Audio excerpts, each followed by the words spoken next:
మూసి ఎక్కడి నుంచి వస్తుంది సార్? అంటే మొత్తం ఫ్లో కూడా రావట్లేదు కదా మరి. గోదావరి చూద్దాం, గోదావరి అంటే నాసిక్ నుంచి వస్తుంది, మన తెలంగాణలో 5 జిల్లాలు. కానీ మూసి ఎక్కడి నుంచి?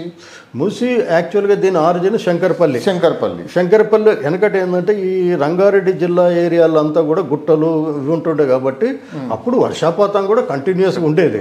అంటే దాదాపు మీకు సంవత్సరం మొత్తం కూడా జీవనదుల్లాగా పారుతూ ఉండేది.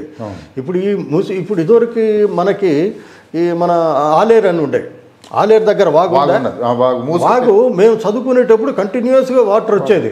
అసలు ఇప్పుడు వాగు ఉన్నదా లేదా అనే పరిస్థితి లేదు. బాగా మొత్తం కొలాప్స్ అయిపోయింది. అదే అంటున్నా.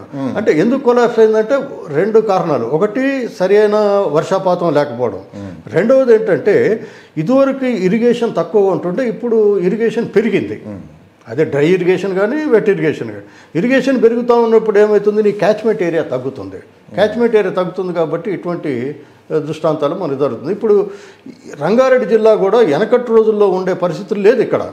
అక్కడ కూడా కల్టివేషన్ విపరీతంగా టౌన్షిప్లు ఇవన్నీ పెరిగినాయి.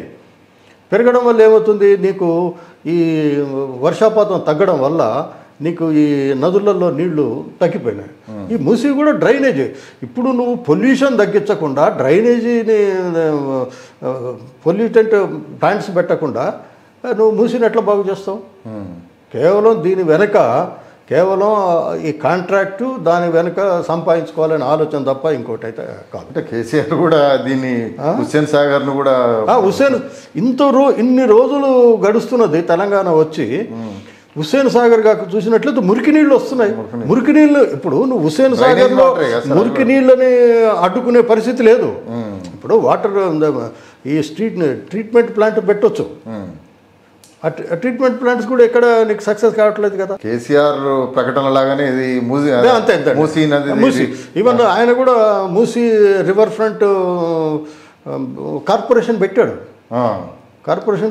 సుధీర్ రెడ్డి దానికి చైర్మన్గా ఉన్నాడు. కమిషనర్గా అమరాపాలిని ఇప్పుడు కాదు, కేసీఆర్ ఉన్నప్పుడు సంగతి. హుస్సేన్ సాగర్ హుస్సేన్ సాగర్ ఇది మన Musi river front development corporation కూడా పెట్టాడు. అంతకుముందు ఒక అతను ఉంటుండే, ఎవరు పేరు తెలియదు కానీ కూడా ఫండ్స్ తీసుకురావచ్చు కదా సార్. వాళ్ళు వీళ్ళు 10,000 కోట్లకు అప్పీల్ చేశారు. ఒక సింగిల్ పైసా ఇవ్వలే కదా సెంట్రల్ గవర్నమెంట్, ఇవ్వలే. అంటే ఇక మూసి రివర్ ప్రక్షాళన అంటే సాధ్యం కాదు. ఎట్లా సాధ్యం అవుతుందండి? 25,000 కోట్లు వీళ్ళే చెప్తున్నారు. 25,000 కోట్లు అప్పు వడ్డీ కట్టాలని చెప్తున్నారు. ఇప్పుడు ఉన్న వాటికే ఇది వెల్ఫేర్ ప్రోగ్రామ్స్కే దాదాపు 30,000 crores అంటున్నారు. రకరకాలైన ఖర్చులు ఉన్నాయి. ఇవన్నీ రివర్ ఫ్రంట్కి 1,50,000 కోట్లు అంటే ఎక్కడి నుంచి వస్తుంది?